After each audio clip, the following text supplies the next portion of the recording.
do you describe someone like Neal Barnard, who is a researcher, a CEO, a doctor, a psychiatrist, you probably didn't know that one, a professional musician, an activist, a best-selling author? Maybe you describe him as someone who never sleeps? You know, how does someone rack up so many accomplishments like this in just one lifetime? I mean, any one of these things would be a huge accomplishment. Oh, you're a doctor? Really? You're a psychiatrist? You're a best-selling author? In addition to all that, he is the founder of the Physicians Committee for Responsible Medicine. And there's so many things I could say about Dr. Barnard. He was just in the paper again Friday. I don't know, did any of you guys see that? The USDA has come out with a ruling that the dairy industry can no longer make a marketing claim that milk makes you thin or milk keeps you thin. Yeah. And the reason for that is Dr. Neal Barnard. Please give a hero's welcome to our next speaker, Dr. Neal Barnard. Thank you. Thank you. Thank you, Jeff. Thank you. And thank you to Jeff and Sabrina for putting on a wonderful conference. Can we thank them? Thank you for all you do. Thanks for inviting me to come back. I want to talk about cheese. Can foods be addicting? There were some researchers at the University of Michigan, and they brought together 384 people, and they said to them, which foods give you problems? And what they meant was, which foods do you have trouble cutting down with? Which ones cause you to lose control? And just, even when you're full, you're still having more, and it just can't stop. Well, the number 5 food was ice cream. Number 4 was cookies. Number 3 was chips. Number 2 was chocolate. And number 1 was pizza. And I'm going to argue that it's not the olives.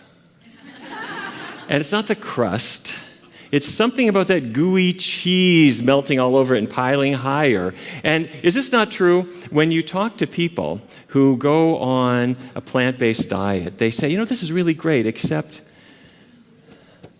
I really, really miss cheese. What is it about this? What's going on here? But you might love cheese, but it doesn't love you back. And I'd like to talk about that in this hour. It's fattening, it's addicting, and it causes lots and lots and lots of health problems, and people have really given it a pass. They've overlooked it. So what causes weight problems? You talk to other people about this, or you read a news article, and they will say it's soda. It's sugar. And soda, these are not health foods.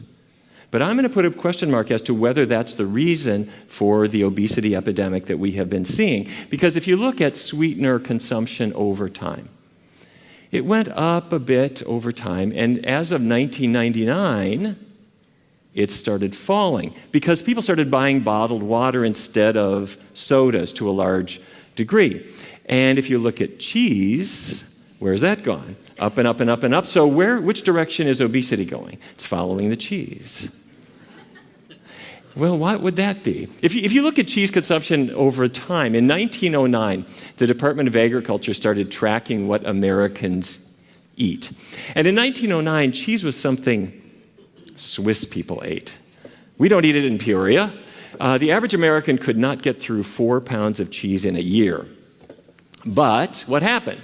In the 1960s and 70s and 80s, fast food chains came in, pizza places came in, and so cheese became an ingredient in a lot of what people were eating from day to day. And by 2013, we were at 33 pounds of cheese every person every year. I'm not eating any, somebody else is eating 60. So I'm going to argue that it's fattening for several reasons. Number 1, it's loaded with calories. And you probably know this already, but if you don't, this is my most important number. A gram of sugar, a gram is tiny, it's a 28th of an ounce. A gram of sugar has 4 calories. A gram of fat has 9 calories. Well, the leanest beef is about 29% fat. Chicken, not much better, about 23. Fish vary, some are lower, some are higher. But if you look at plant foods, they're pretty low in fat, which is why they're not very high in calories. So where is cheese?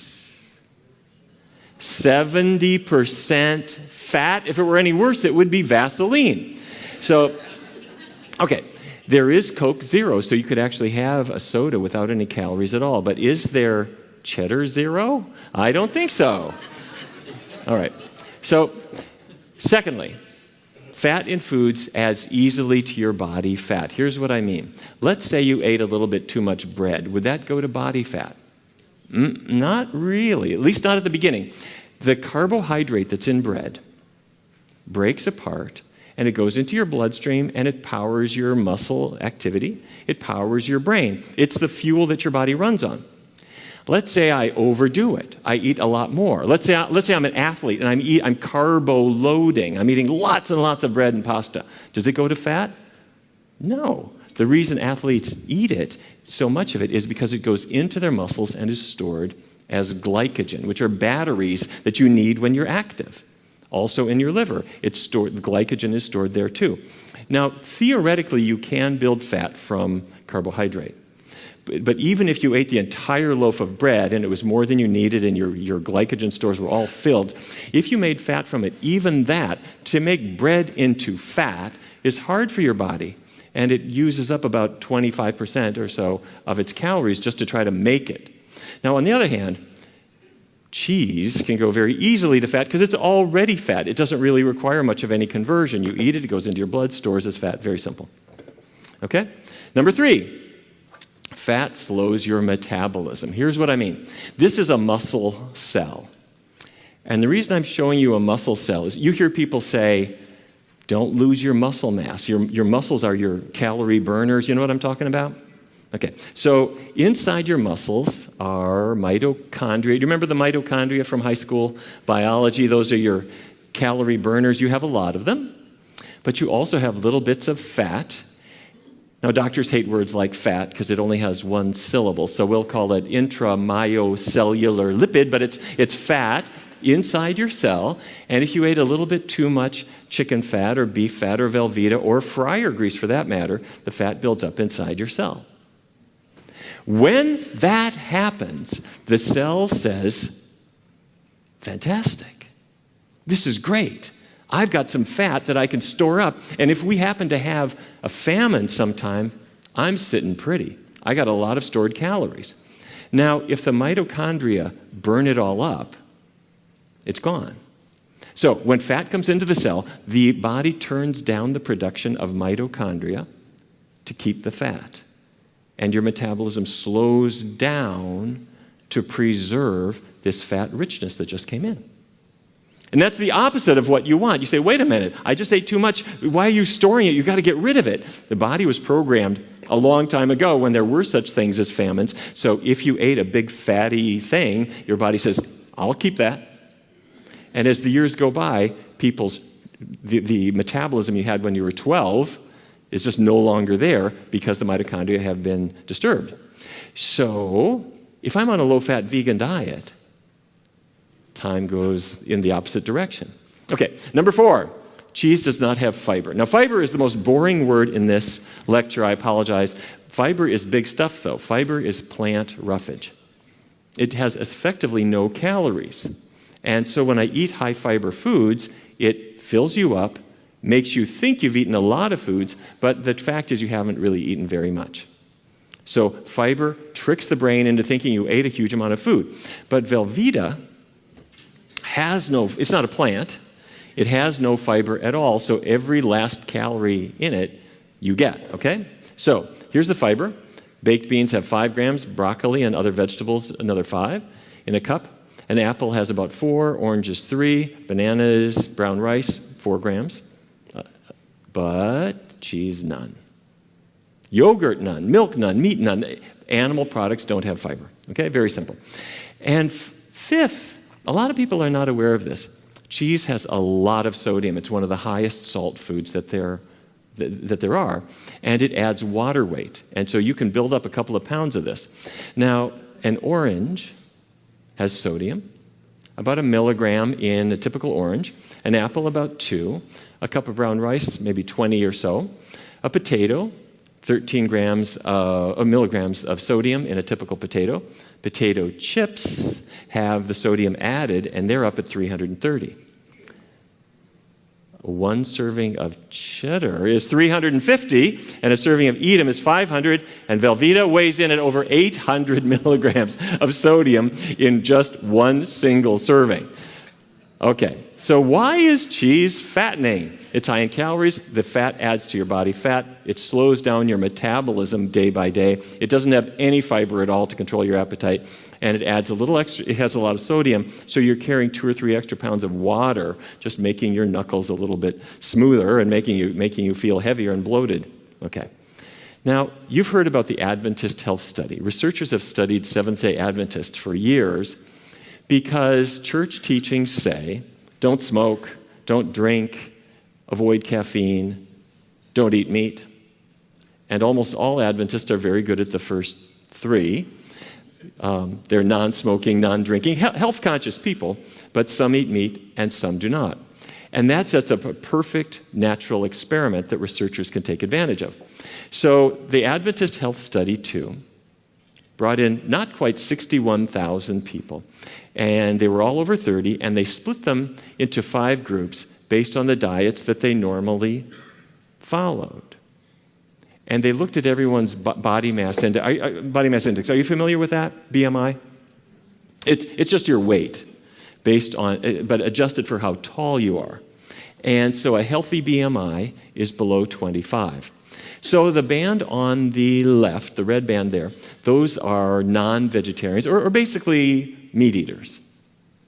And their BMI was not below 25, it was 28.8. And the next group were people called semi-vegetarians, meaning they ate meat but only once a week or less. A little bit slimmer. The third group, the pesco-vegetarians, pesco meaning... Okay, all right, fish. They're not eating any meat except for fish. They're a little bit slimmer. And then the lacto-ovo-vegetarians, a little bit slimmer too. And then that 5th group, I always have to tell my patients that a vegan is not a person from the planet Vegas. But they are not only a lot slimmer, but they're actually the only group smack in the middle of the healthy weight range. And so now let's compare the lacto-ovo-vegetarians and the vegans. I am going to argue that cheese is one of the biggest contributors to the extra weight that we see with the lacto-ovos. And that difference is roughly 15 pounds. Make sense? Okay. So what the heck is cheese? Well, you start with milk. This is from Widmer's cheese factory in Teresa, Wisconsin. The milk comes in the morning, and they pour it in this big tub, and then they add some bacteria. And that gives it that kind of funky smell because it's fermenting the sugars that are in the milk, the lactose sugar. Then they add rennet. And you know about rennet. This is the enzyme that is in the 4th stomach of a newborn calf who is dead. And you remove the rennet enzymes and plunk that in as well. Although, incidentally, that's a rather expensive and cumbersome source, so almost all rennet now in most factories is a genetically modified product that's used. But at the traditional places like Widmer's, they pride themselves on still using the calf. So then it coagulates and they drain out all the whey, which is this mixture of water and lactose and some other things. And then they start to squeeze out the extra water, and then you're left with cheese. And you add some salt to the top. And what you have done with this process is taken liquid milk and made it solid. That increases the calories, concentrates the protein, increases the cholesterol and fat, and greatly increases the sodium. So, why do I get hooked on this? Why do people love this stuff? Well, I'm going to argue it's 3 things. People like salty things. They like fatty things. And there's something called casomorphins in the cheese. I want to tell you about all this stuff. So salt is added in quite liberal quantities as cheese is made, and that's to kill the or stop the bacteria from continuing to ferment it into mush. So they throw a lot of salt in, and that kind of makes everything stop, and it adds a flavor that people like. The greasiness everybody is aware of when you're washing your hands after eating pizza, that dairy fat is all over your fingers. And I am going to argue that people like the combination of fatty, salty. It's why we like French fries and potato chips. But casomorphins are interesting. They are opiates. Have you heard of these? These are opiates. When I say opiates, I mean that they are in the same chemical class as heroin, or morphine, or Demerol, or any kind of narcotic painkiller. But they form as the casein protein is broken down in digestion. A typical protein is a string of beads. You look at it under a powerful microscope. There's all these little amino acid molecules joined one to the next, to the next, to the next, to the next. And you swallow this, and your digestive enzymes break it apart. And the individual beads go into your blood, and your body takes them, the amino acids, and makes new protein.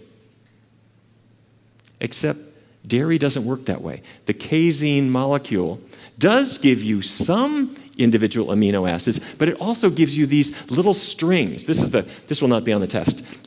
These little strings of 4, 5, 7 amino acids. They are biologically active. They go from the digestive tract into the blood. They pass the blood-brain barrier. They attach to the very same brain receptors that heroin would attach to.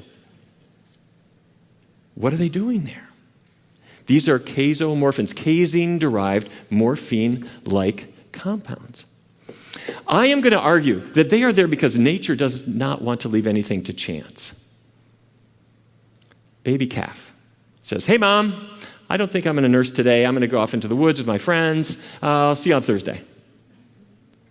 Or if a baby, a human baby, didn't like to nurse and turned away from the breast, that baby's not going to thrive. So when the body makes milk, it puts protein into it and water and some sugars in the form of lactose, some fat, some hormones, and a little bit of feel-good. Have you ever looked at the face of a nursing baby? They are so intent, and then they collapse into this slumber. And we say, isn't the mother-infant bond a beautiful thing? You just drugged the kid. So, anyway, I am arguing that this is part of the biological substrate of the mother-infant bond. And of course, nature said, don't worry, all mammals are weaned. You know, once you no longer need breast milk and you can eat on your own, you're not going to have milk. Humans are so creative that we figured out you never have to be weaned. And you can get casomorphins all your life in enormous quantities. And that's what it's all about. Making sense? Okay, so this is morphoceptin. This casomorphin has about 1/10 the receptor binding power of pure morphine, meaning goes to the brain, attaches, gives you a little bit of feel good. I think I'll have some more of this, okay? Now, what I have just told you is not secret. The dairy industry has known all about this, and they've done the research on it, and they want to take advantage of it. So, working with the U.S. government, the dairy industry has decided to get people hooked on cheese. I want to share with you some slides. These are not my slides. I got these from through the Freedom of Information Act from the U.S. government. In the year 2000, the U.S. government, working with Dairy Management, Inc., held something called the Cheese Forum. And they wanted to unleash an interesting plan. Can we trigger the crave? Here's what they mean. They decided you could call some people cheese cravers, and others were enhancers. The enhancers, that's a person who takes a little bit of cheese and puts it on your salad. We don't want you. A craver opens up the refrigerator door, breaks off a big chunk of cheese, and stuffs it in their mouth and piles it all over their pizza, and that person can double or triple their cheese intake depending on how you do your marketing. That's the group we want. And that's who the government, again, these are not my slides. These are U.S. government slides. This is exactly what they decided to do. So what do we want our integrated marketing program to do? We want to trigger cheese craving. How do we do that? You don't go to every little ma and pa restaurant down the block and say, would you please feature cheese? If you could get it in front of people, they might get hooked on this. That would take forever. What the government did was very smart. Fast food chains make decisions from their central headquarters, and those decisions affect every community in America, what's available. So the U.S. government made a contract with Wendy's, which I can show you if you want to see it.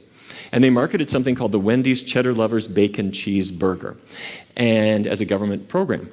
And it sold 2.25 million pounds of cheese just during the promotional activity. This is good. Really easy, one contract, and I am selling cheese like crazy. So they then worked with Subway, which had 2 sandwiches that didn't include cheese. They fixed that. They worked with Pizza Hut to make the ultimate cheese pizza, which has an entire pound of cheese on 1 serving. Burger King, Taco Bell, they put a hat on you that says, the power of cheese. And they would say, okay, when people go through the drive-thru, don't just say, welcome to Taco Bell. Say, would you like to try a quesadilla today? Use the power of suggestion at every opportunity and make sure the cheese is on every item on the menu. Now, I am going to argue, by the way, don't get paranoid. This is the way the government works. This is what they do. They are working with industry to promote American agricultural products, and the health consequences which flow from this are completely secondary in their mind. Okay, now I'm going to argue that just because something is fattening is not necessarily worrisome. Lard is fattening. I mean, it's got 9 calories in every gram. It's very, very fattening, but who wants it? People don't eat a huge amount of lard. And I'm going to argue that if something is addicting, that's not necessarily a problem. Coffee is addicting. Tea it's got caffeine, but that's not necessarily good, but it's not going to make you weigh 1,000,000 pounds. But if something is fattening and addicting, like cheese, now we're talking about a major contribution to obesity. Well, what about health problems? Let's talk about a few. This is Catherine Lawrence. Some of you may know Catherine. Catherine is one of our Food for Life instructors, and I got to know Catherine because she grew up in Louisiana. She was an aerospace engineer working for the Air Force, and she went to Iraq, was one of the first people to go into Iraq because she designed military bases. And working over in Iraq, she was working very hard, eating the rations that they had available, and you don't gain weight that way.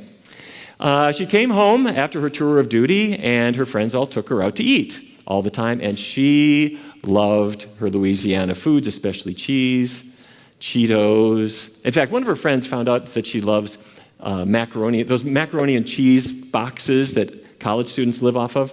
She had a special thing for them. So a friend of hers gave her an entire case. And for 48 days straight, she ate macaroni and cheese boxes. Well, Catherine said, there's something wrong with me. She started gaining weight. And she developed a condition called endometriosis. Is that a familiar word? Your stomach hurts.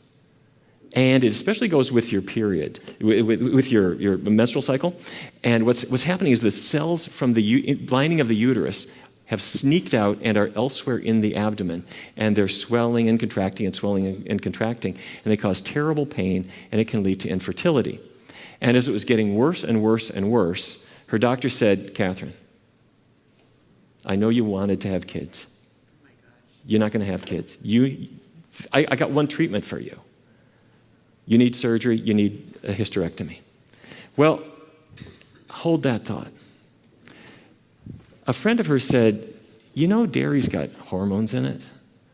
And why don't you try a plant-based diet? Here's the science of it. A cow does not give milk unless the cow has been pregnant. And like all mammals, they're pregnant, they give birth, and the milk comes out. Okay, so as the pregnancy proceeds, hormones are produced in the body of the cow. And you can measure them in the blood plasma. And it goes up, and these hormones end up in the milk. There they go. And most of the milk that anybody ever drinks, or that is on the shelves of any grocery store in America, most of it comes from pregnant cows. Because they're impregnated annually. They're kept pregnant. And they have a lot of estrogen in them that's a match for your estrogen. And does this affect you? Would this affect a woman? Well, I don't know. But researchers have looked into this, and what they found is interesting.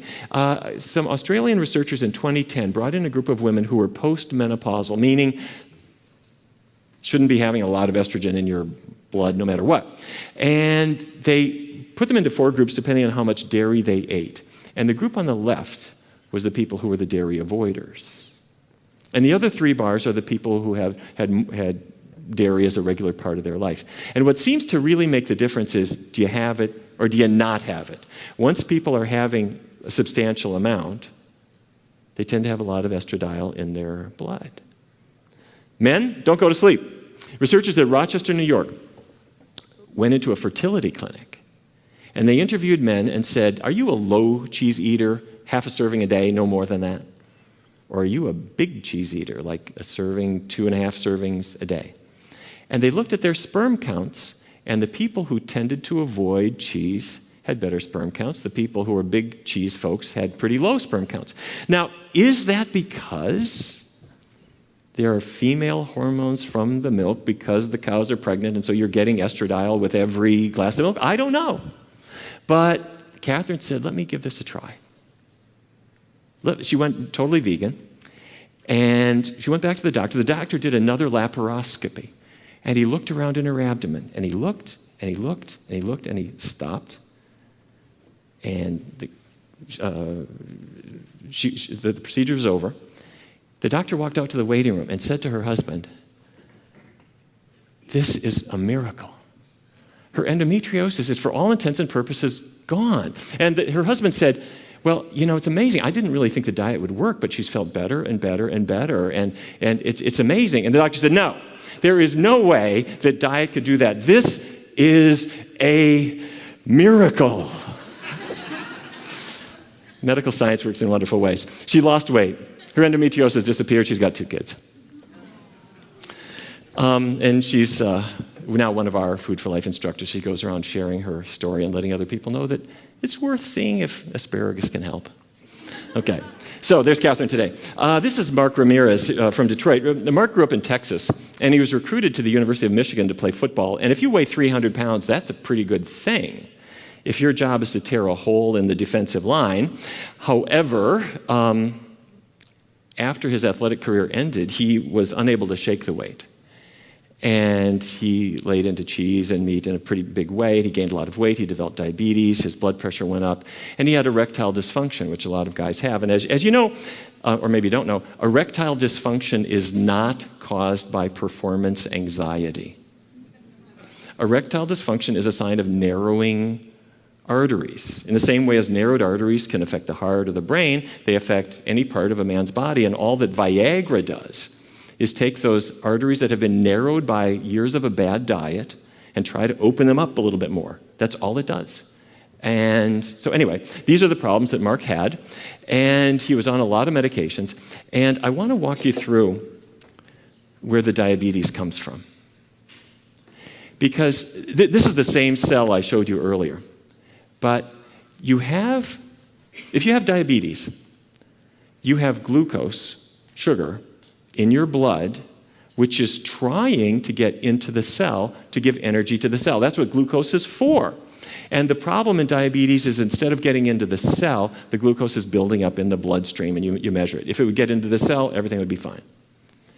To get the glucose into the cell, you need insulin. Insulin is like a key. It's a hormone made in the pancreas and goes into the blood, and it arrives like these little keys to the surface of the cell and attaches to that red receptor. And once it does, just like a key in a lock, it causes these channels to open up. And there they go. There's the glucose coming into the cell. That's what's supposed to happen. And if you have diabetes, if you have type 2, you've got glucose, you've got insulin, you've got receptors, you've got everything.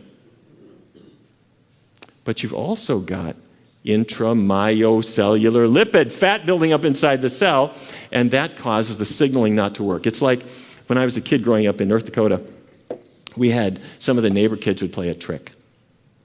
You're not home, and they sneak up to your front door, and they put a tiny bit of chewing gum in your front door lock, and then they run and hide behind a bush. And you get home, and you take your key, and you put it in your key in the lock, and it doesn't work. And you look at the key and it's fine, but you're either condemned to walking in and out your window for the rest of your life or calling somebody to clean the key out. And it's a practical joke. Anyway, you don't have gum inside your cells. What you have is fat. And typical diabetes treatments ignore that. They don't deal with that fact. But on a plant-based diet, when you get the fat out of your diet, the fat starts to diminish inside the cells. That causes the signaling to be able to work again. And if you can get that signaling working, the diabetes can improve. and in some cases go away. And that's what happened to Mark. Mark got better and better and better and better, and finally his doctor said, Mark, I don't know what you're doing. Your blood sugar is too low to need any medication. And at some point, they erased the diabetes diagnosis. It's all gone. And he's stuck with it, and years have gone by, and he's slim, and he doesn't have diabetes or any of these health problems anymore. Okay, let's talk about asthma. This is Chad from Portsmouth, New Hampshire. He lived right on the water with his brother and his family. And Chad was a very active kid. He loved sports, but he could not get through a baseball game because asthma would kick in after the exercise or all the pollen that he was breathing in. And he had every kind of allergy. He was allergic to dust and all kinds of environmental things and animals. If he would go to a friend's house, he couldn't handle the dogs and the cats. And somebody, when he was about 18, said, hey, could it be dairy products? Why don't you get away from dairy and just see? And he did. He tried it. And within about 3 months, not only was his asthma completely gone, but so were his allergies. And what's this about? Somehow, avoiding these antigens from dairy made his body react in a different way. So scientists have looked into this question. Could dairy products actually contribute to asthma? And if you go on Google and you type in asthma dairy, and the very first thing that comes up in your search is from the National Asthma Council of Australia, which has very helpfully gone straight in and answered this question for us. Dairy foods have often been suggested as a common trigger for asthma. But there's little scientific evidence to support this myth. And unfortunately, most Australians are missing out on the health benefits that come from consuming milk, cheese, and yogurt, as they don't include enough dairy foods in their diet. Wait a minute. This is starting to smell a little bit funny, isn't it? So I'm going to click on this website and see who sponsors them. And Dairy Australia is one of 6 sponsors, and the other 5 are drug companies. One makes money if you buy the cheese, and the others make money if you stay sick. So I looked at the report that they had quoted. They gave references to the studies that supposedly show that it doesn't work. And they weren't very big studies, but I looked at one. One was from New York University in 1991. Had 11 adults. They all had asthma, and they drank either whole milk, skim milk, or water. And what they showed is if they drank whole milk, their ability to have gases pass through their lungs got progressively worse from the milk. And they thought it had to do perhaps with the fatty milk. So cheese would even be worse. Then there was a UK study from the United Kingdom. It was kids. They were between 3 and 14 years of age, and they gave them a milk and egg-free diet for 8 weeks. And the way you test this, if you know anybody who has asthma, if you have it yourself, you try to see if the kid can breathe out, if they can have good expiratory flow, because that's what tends to go bad. And what they showed is that if they went egg and dairy-free, their ability to breathe out was much, much, much better. It really helped them clear up. Now, this was a study that went over 8 weeks, and it just so happened that Easter was in the middle of that period. So they went to the chocolate factory and said, okay, do you have non-dairy bunnies for us? Which they did. And these kids got a lot better. Bottom line is I couldn't find evidence that set this aside. People haven't really looked at it very much at all because no one's making money if you stop consuming milk. But all the evidence I have seen and lots of individual cases have suggested probably worth trying. So there's Chad. Chad's allergy-free, asthma-free. He's got a dog now. He's not allergic to his dog or anybody else's, and he's been working with Ruby Cooking School, which some of you know. They have a terrific program called Culinary RX, where doctors can say, let's guide you into using this nutritional technique to see if you can't get better. Migraine headaches. A lot of people have migraine headaches, unfortunately. This is Lauren. Lauren was an attorney. She was 23 years old, and in law school, one day, her vision started to narrow, and she got this intense sledgehammer on half of her head, and she was sick, nauseated, and vomiting. And she was not surprised because she had a family member who had exactly the same symptoms, and this is a migraine. The word comes from hemicrania, a Greek word that means half your brain, half your head, because it's often a one-sided headache, very severe. long-lasting if you move or if you're in too much light or too much sound. It just drives you crazy. And this can last overnight. It can last for a couple of days. And it interferes with everything you're trying to do. And everybody who has migraines has heard about these trigger foods. Aged cheeses, sausage, fermented foods. And what they are telling you, as every website on asthma will say, is that these foods have tyrosine, which converts to tyramine, and that tightens up your brain. True. However, we have seen a lot of people have migraines that are triggered by other things too. And it doesn't necessarily have to be that. And at the Hospital for Sick Children in London, back in 1983, they started exploring this. They brought in a group of kids, 88 kids, and they put them on an elimination diet, not just eliminating dairy, but other common allergens. And 78 of the kids were completely headache-free, and 4 had a partial improvement, so this is good. Now, in adults, I don't see quite that degree of success, but we do see it up to about 50%. And there are a number of triggers other than dairy that sometimes can be implicated. But I think dairy seems to be the most commonly reported one. And if you're dealing with migraines and can't function and are stuck on medications day after day, it's really, really, really worth it to get the dairy out of your diet and see how you do. So, Lauren's got no migraines anymore. All right, let's talk about rheumatoid arthritis.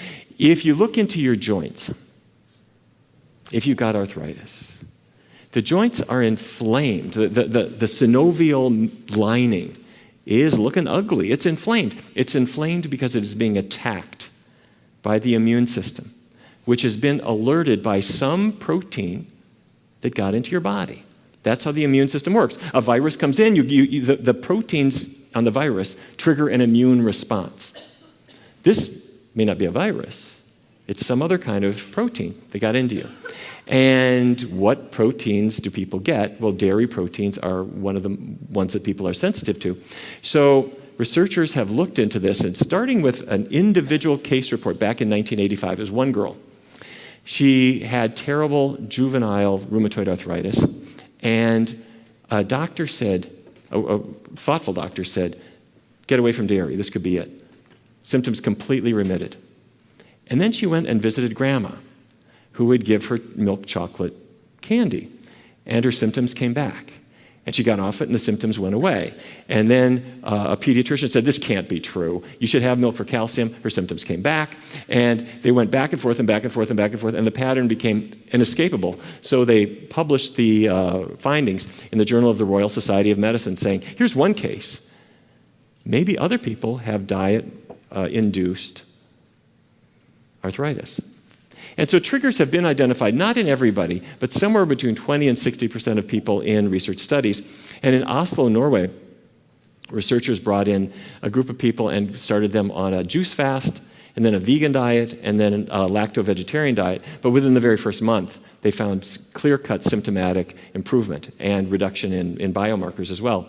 Less pain, less tenderness, less swelling. And then John McDougall in Santa Rosa used just a vegan low-fat diet and found that within a 4-week time frame, you saw improvements, particularly in people who are relatively new to having rheumatoid arthritis.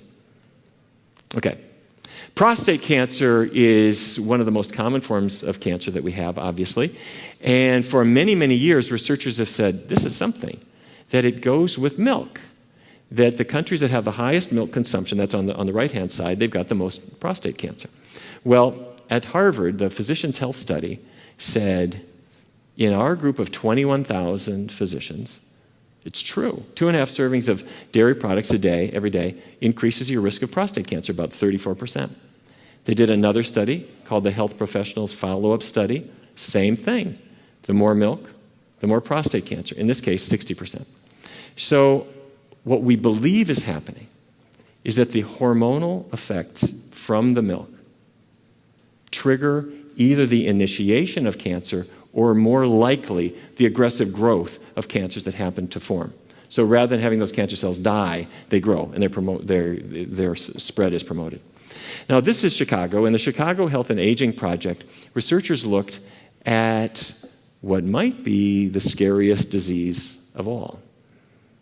They brought in hundreds of men and women and asked them what they ate And then as the years went by, they looked to see who developed Alzheimer's disease. And the very first foods that they keyed in on were things I knew all about as a kid growing up in North Dakota. My mom had 5 kids, and we would come down to the kitchen. My mother took a fork, and she'd put the bacon out of the pan into these paper towels to cool down. And then when there was no more bacon in the pan, she would carefully lift that hot pan and pour the grease into a jar. Did your mom do that? She was going to save it. And she didn't put the jar in the refrigerator. She just put it on the shelf because when bacon grease cools down, what happens to it? It hardens, it solidifies. And that's a sign that it's loaded with saturated fat, bad fat, the fat that raises your cholesterol. And then, of course, the next day she would spoon it back into the frying pan to fry eggs in it. It's amazing any of her children lived to adulthood, but that's what we did. But the number one source is not bacon. The number one source is dairy products. And meat is number 2. And some people in Chicago eat relatively little saturated fat, around 13 grams a day. Some people eat a lot, 25 grams a day. And the researchers then said, okay, are these groups the same with regard to whether they get Alzheimer's disease? And here's the numbers. There's the people eating relatively little saturated fat, their Alzheimer's risk. There's the people eating a lot. They did it again, looking at trans fats, the fats that are in snack foods. And what they showed is it's almost identical to heart disease. If you were eating the bad fat, you're at high risk. If you avoid it, you're at low risk. It's amazing. And what this shows us is those of us who have thought up until now that Alzheimer's is entirely genetic. Genes are in 2 categories. There are the dictator genes that give orders. You will have blue eyes. But the genes for Alzheimer's disease are more like committees. They make suggestions. You might get Alzheimer's disease, but it depends on your lifestyle. You might get diabetes. A lot of the disease genes are not dictators. It's not all or nothing. It depends in part on what you do, whether they express themselves. So cheese and other dairy products are by far the biggest source of saturated fat in the American diet. So even though people say get away from it, they don't go the next step and say don't eat the dairy products, which is giving it to you. Okay, I'd like to shift and talk about some of the things that are not related directly to health, but that are huge motivators for a lot of people. And if these are meaningful to you, I'd like to share with you some facts that you might not have thought about. When I go home to Fargo, which is where I grew up, I snap these pictures. There's beautiful cornfields as far as the eye can see. Identical plants, genetically modified corn that no human is ever going to consume. That's for cows and pigs and chickens. And you cannot raise 100, Americans eat 1 million animals every hour. You can't raise that much feed without fertilizer and irrigation and so forth. And if you're going to irrigate, it uses up a lot of water, and here are the numbers. If you brush your teeth and leave the water running the whole time, you could run as much of a gallon as maybe a gallon of water. If you take a good luxurious shower, maybe 20 gallons. You wash your car, 65 gallons. But just to produce 1 gallon of milk, the feed grain that has to go into that cow to lead to that gallon of milk, it requires irrigation of about 683 gallons, okay? And that's just to grow 6 pounds of alfalfa. No human's going to eat that. That's all for cows. The fertilizer then that's been put on sort of trickles into the rivers and streams. The nitrogen and the phosphorus goes down the river. That causes an algae overgrowth, and other life forms are killed. And if you look at the very bottom of the Mississippi, where all that water comes down, below Louisiana and Texas, there is a dead zone that is as big as the state of New Jersey. And that's primarily because we are using fertilizers to grow things for animals to eat so that we can eat a little bit of food that you get from the animal, okay? Now, climate change, I don't need to tell you. This was controversial 5 years ago.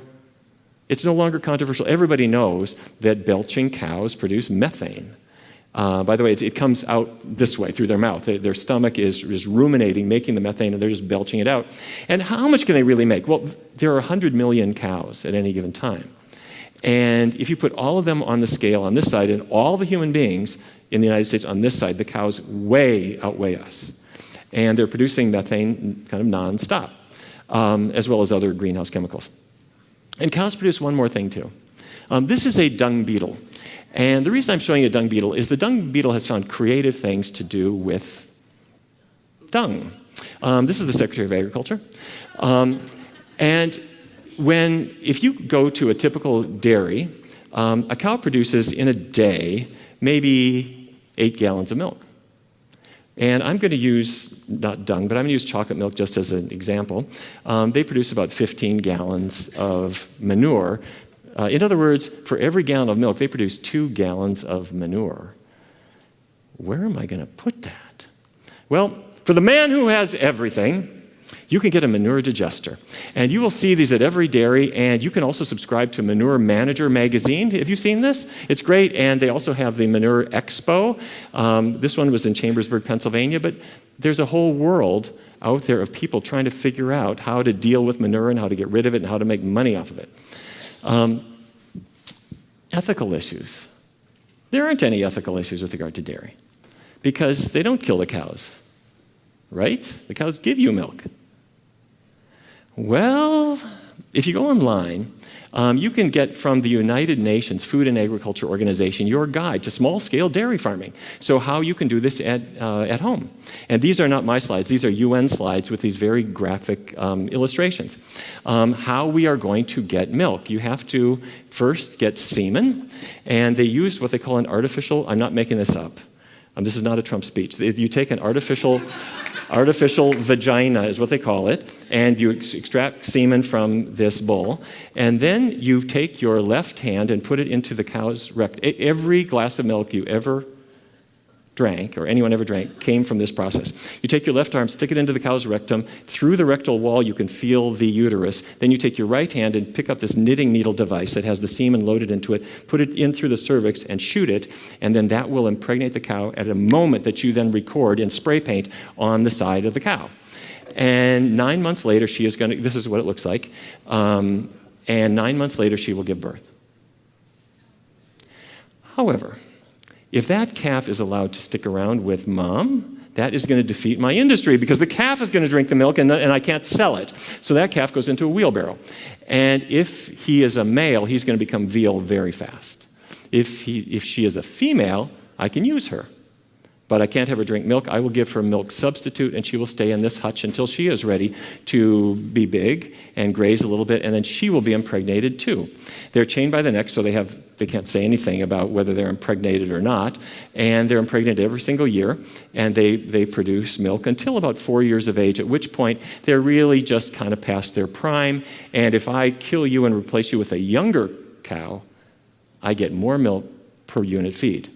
So although the lifespan of a cow is much longer than that, they're killed by about age 4. This was from the Newburyport, Massachusetts newspaper. Strange noises coming from the high road near Sunshine Dairy Farm Monday night and into yesterday morning prompted local police to alert residents that there's nothing spooky or scary going on. According to Newbury Police Sergeant Patty Fisher, the noises are coming from mother cows who are lamenting the separation from their calves. It happens every year at this time. And if you go to a dairy, you will see the cow who was impregnated 9 months earlier is giving birth, and she's licking her calf, and the calf is cozying up to mom, and the farmer says, no, no, no, no, no, and takes the calf away and puts him in a wheelbarrow, and the mother follows and tries to stop, and they have this fight, and then the farmer always wins, and the cows cry out every night after night after night after night. And people in the dairy industry all are aware of this, and they call it a reflex. But there is no greater bond in any species than the bond between a mother and the baby. Because if they were not bonded and didn't do everything that they could to nurture that baby, the species wouldn't survive. And the dairy industry requires that to be broken, because otherwise you can't sell this product that you inseminated that cow to produce. This is your product, not theirs. The females are then dehorned. The horns are cut off because they could hurt you. It's a process called dehorning or disbudding if you get it early enough. They don't use anesthesia. So of course they kill them. This was May 2015. They sent about 200,000 cows to slaughter at that point. It's just all economics. Okay, am I cheering you up? Are there things that I can eat instead? Of course. It's so easy. I don't have to have that pizza. They'll say that pizza. And of course, the miracle, you do use nutritional yeast. People eat it because it's got protein or whatever, but it happens to have this cheesy flavor that works great on a pizza or lasagna or whatever. And there are so many things that you can use to top a pizza. And there are a million ways to top a salad. It doesn't have to be cheese. And there are so many ways to make your lasagnas, all kinds of things. So instead of grilled cheese, hummus sandwiches. In Fargo, we never heard of hummus. But I'm kind of glad somebody showed me about it because it's a very handy thing. So there are so many ways that we can replace this product and feel better about it. I've written a book on this called The Cheese Trap because I was so taken by the fact that nobody knows any of this stuff. And they're kind of hooked on this product. And I am going to suggest that if we broke away from just this, that we would go a long way toward conquering a lot of the health problems that have been bothering us a little bit. The foods that we want to focus on are the fruits and grains and legumes and vegetables. And if we really focus on those, I do think that we can change things. Now, you're going to say to me, wait. You're a dreamer. People love this stuff. And they are hooked on it, as you said. Who's going to ever stop? And there's a huge industry that is out there to fight you because if you say there's a better option or vegan cheese, that's not going to work. They've got political clout and they've got the government on their side. Here's why we are winning. A generation ago, I was sitting in my hospital, the George Washington University Hospital, and we were debating the question, could we ban smoking in the hospital? Patients love to smoke. Our patients could smoke in bed as long as oxygen wasn't flowing. We sold cigarettes in the gift shop, and I bought them. I bought Merit menthols. I would light up on the way down to the doctor's lounge. My chief of surgery was with me. He bought Marlboros. And we would smoke in the hallway. And we weren't stupid. We knew that cigarettes caused cancer, but we also knew that we had time. It takes time. If I quit, eventually I'll be okay. So at some point we thought, wait a minute, time is up. We got to quit. In fact, we got to be good role models. Let's ban smoking from the hospital. But it was very controversial. There are big industries. There's a lot of people who want this stuff. Can we do it? We made the decision, and within 2 weeks we knew we were right. And every hospital did the same thing.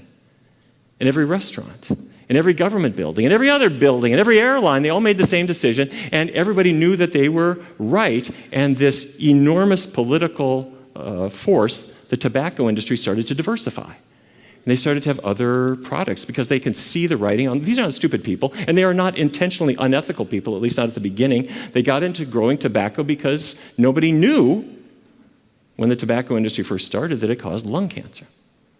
But the industry is changing, and there's not a person on the planet who doesn't know. And in fact, it can be a cold February morning in Washington, D.C., and somebody in his shirt sleeves is finishing up the last puff on his cigarette outside before he's allowed into his non-smoking building. Well, that's where we are now with food. We know we got a problem. We know that if we could change our diet in various ways, we get a benefit. And we know that when we look at our kids, they're the most unhealthy generation we have ever had. But I don't know. Food's so good. There's big industries. You can't really fight them. Well, wait a minute. Time is up.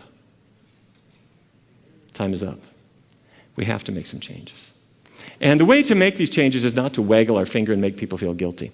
The way to change it is to inform people and get the information into people's hands, which is why I love what is happening here at VegSource, is we're getting information and exchanging it, and what works for you and what recipes are the ones that people like the best.